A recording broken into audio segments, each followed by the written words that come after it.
অনুগ্রহ করে শুনবেন।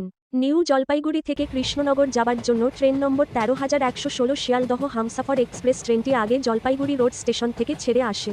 ট্রেনটি প্রতি শনিবার রাত ৯টা ১৫ নিউ জলপাইগুড়ি জংশন থেকে ছেড়ে যায় এবং পরের দিন ভোর ৫টা ১২ কৃষ্ণনগর সিটি জংশন পৌঁছায়। ট্রেনটির গন্তব্যস্থলের মোট দূরত্ব ৪৫৩ কিলোমিটার, পৌঁছতে সময় লাগে ৭ ঘন্টা ৫৭ ট্রেনটির গড় গতিবেগ ৫৯ কিলোমিটার প্রতি ঘন্টা। এই ট্রেনের থার্ড এসি ভাড়া ১,২২৫ টাকা, স্লিপার ভাড়া ৪৪০ টাকা। ট্রেনটি মোট ৯টি স্টেশনে দাঁড়ায়, সেগুলির নাম: Aluabari road junction, Kishanganj,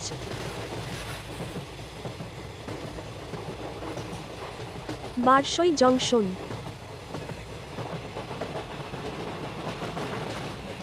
Samsi, Malda town, new Farakka junction,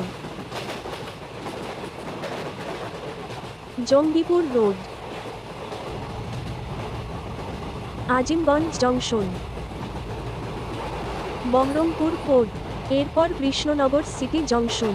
এই ট্রেনের শেষ গন্তব্যস্থল শিয়ালদহ। ভিডিওটি ভালো লাগলে চ্যানেলটি সাবস্ক্রাইব করুন।